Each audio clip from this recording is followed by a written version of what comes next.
सो hi guys, मैं फिर से लेके आ चुका हूँ बीच पार्टी का नेक्स्ट पार्ट लेके। पता नहीं शायद 5th पार्ट है या 6th पार्ट। गाइस मुझे ठीक से याद नहीं है। तो पहले तो मैं आपसे सॉरी कहना चाहता हूँ क्योंकि ये पार्ट बहुत देर से आ रहे हैं, मुझे पता है।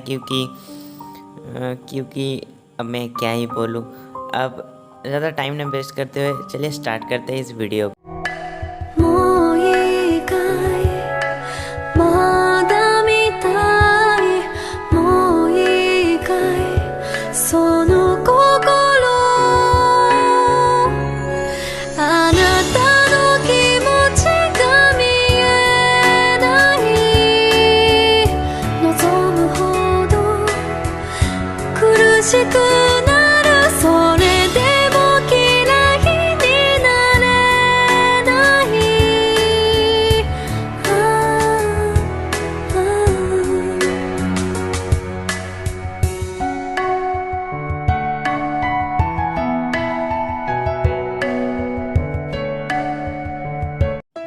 सो गाइस, हमने पिछले पार्ट में देखा था कि अब पाको मिसो पर तो बहुत ज़्यादा गुस्सा हो जाती है क्योंकि आपको अगर जानना है कि पाको मिसो पर क्यों गुस्सा होती है तो आपको इसका पिछला पार्ट देखना पड़ेगा, तो ज़रूर देख लेना। तो इस पार्ट को हम स्टार्ट करते हैं। तो पाको तो भाई बहुत ज़्यादा गुस्सा हो जाती है और वो मिसो को पकड़ने के लिए उसके पीछे भागने लगती है। और मिसो भी था अपना पूरा मूड में, मतलब मजाक के मूड में, तो वो भी पाको को चिढ़ा रहा था, मतलब भागते हुए भी पाको को चिढ़ा रहा था। और पाको को तो भाई बहुत ज़्यादा गुस्सा आ रहा था। तो और परमैन तो सामने भाग रहा था और पाको उसके पीछे पीछे भाग रही थी उसे पकड़ने के लिए। तो फाइनली गाइस पाको मिसो को पकड़ लेती है और पाको गुस्से में मिसो का हाथ पकड़ती है और उसे समंदर में जोर से फेंक देती है। और गाइस ये देख के पायान बूबी और सुमेरे, तो मतलब पाको के रोबोट, ऑब्वियसली पाको के रोबोट थियो, तो वो तीनों तो बहुत ज़्यादा हंसते हैं, बहुत ज़्यादा। और परमैन दूर जाके समुद्र में गिरता है। पर अब कुछ देर ऐसे ही बीत जाता है और परमैन अभी तक बाहर नहीं आया था।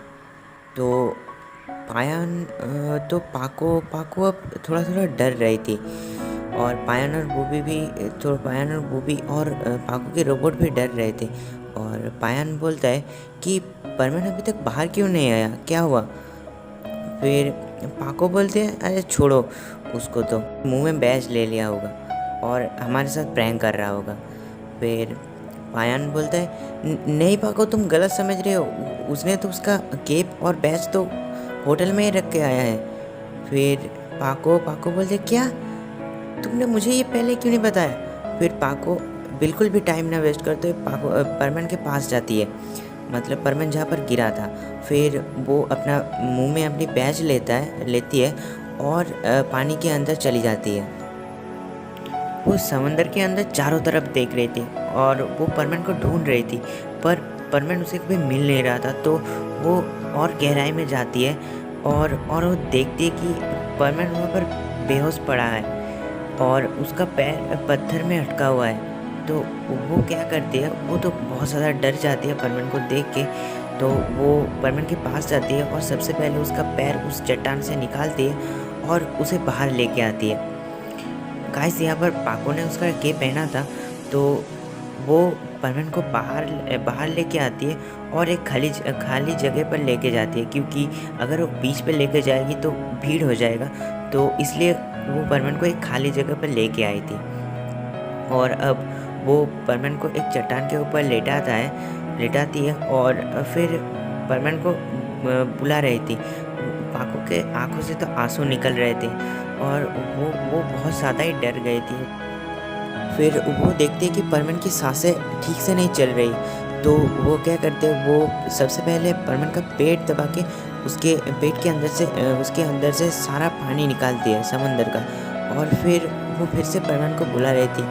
वो पाको अब रोने लगती है और वो अभी भी परमैन को बुला रही थी, पर परमैन अभी आंखें नहीं खोल रहा था।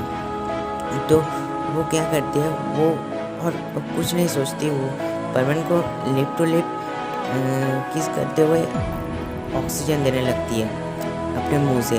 फिर कुछ देर ऐसे ही करने के बाद परमन की आंखें धीरे धीरे खुलने लगती है। जब और पाको जब ये देखती है तो वो तो बहुत ज़्यादा खुश हो जाती है और वो बोलती है कि परमन परमन उठो, जल्दी उठो। फिर परमन उठता है और वो बोलता है, अरे पाको तुम, अरे मुझे क्या हुआ था, मेरे सर में इतना दर्द क्यों हो रहा है।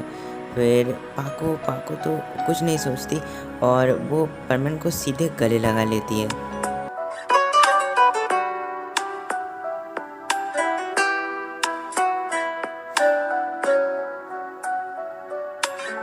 धड़के आँखों में दिल मेरा जब करीब आऊं तेरे, है देखूं मैं जब भी आई ना, हाँ तू ही रूबरू रहे मेरे इश्क की मौज में आजा बहने के लिए, तू जरूरी सा है मुझको जिंदा रहने के लिए, हाँ तू जरूरी सा है मुझको जिंदा रहने के लिए।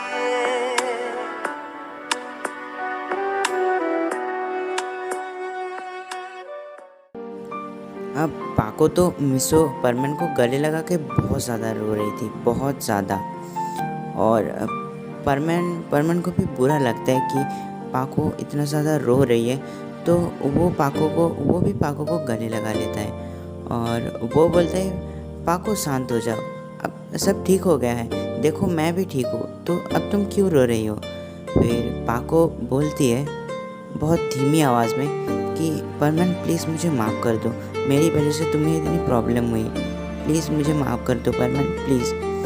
फिर परमन बोलता है, अरे छोड़ो इस बात को, अब तो वो हो गया है ना, और चलो इस पे वैसे भी इसमें मेरी भी गलती थी, मैंने ही तो तुम्हें गुस्सा दिलाया था, तो अब ये सब छोड़ो, देखो मैं तुम्हारे साथ ही हूँ और मुझे कुछ नहीं हुआ। परमन बोलते है, पाको प्लीज़ थोड़ा मुस्कुरा दो प्लीज़ पाको प्लीज़। फिर पाको परमन की तरफ देखती है और एक प्यारी सी मुस्कान देती है। फिर परमन बोलता है, हाँ अब ठीक है, तो चलो अब हम चलते हैं। फिर परमन पाको को लेके बीच में आ जाता है। फिर जब परमन पाको को लेके बीच पे आता है तो पायन और बूबी परमन से पूछते हैं कि परमन तुम ठीक हो ना, तुम्हें कुछ हुआ तो नहीं। फिर परमन बोलता है, नहीं मुझे कुछ नहीं हुआ। फिर अचानक पाको की रोबोट यानी सुमिरे मिसो के पास आती है, मतलब परमन के पास आती है और उसे गले लगा लेती है। गाइस, यह सुमिरे की रोबोट भी बहुत ज़्यादा डर गई थी क्योंकि उन दोनों की फीलिंग तो सेम ही थी, तो इसलिए सुमिरे की रोबोट भी बहुत ज़्यादा डर गई थी परमन के लिए।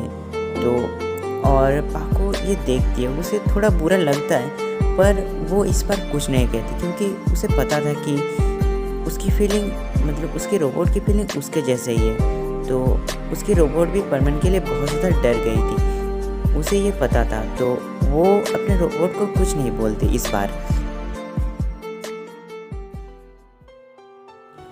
मिसो समझ रहा था कि पाको उस इंसिडेंट की वजह से ठीक से उसे पेश नहीं आ रही है, तो वो क्या करता है, वो पाको का हाथ पकड़ता है और बोलते हैं, पाको चलो स्विमिंग करने चलते हैं। फिर पाको चली जाती है मिसो के साथ और धीरे धीरे, मतलब कुछ ही समय बाद ही पाको भी धीरे धीरे नॉर्मल होने लगती है और वो भी अब बीच में एंजॉय करने लगता है परमन के साथ और उसके बाकी दोस्तों के साथ। तो अब ऐसे ही कुछ देर बीत जाता है और वो सब बहुत मज़े करते हैं और पाको भी अब वो सब भूल गई थी कि कुछ देर पहले क्या हुआ था। तो और परमन भी बहुत ज़्यादा खुश हो रहा था कि पाको आखिरकार उस इंसिडेंट से बाहर निकल आई है और वो उसके बारे में और कुछ नहीं सोच रही है। तो परमन ये देख के बहुत ज़्यादा खुश होता है और वो सब ऐसे ही मज़े करने लगते हैं। सो गाइस, आज का पार्ट यही तक ही था और अगला जो पार्ट आने वाला है वो तो बहुत ज़्यादा इंटरेस्टिंग होने वाला है और वो इस सीरीज़ का लास्ट पार्ट होगा, तो उसे ज़रूर देखना। तो गाइस मिलते हैं नेक्स्ट वीडियो में, बाय बाय।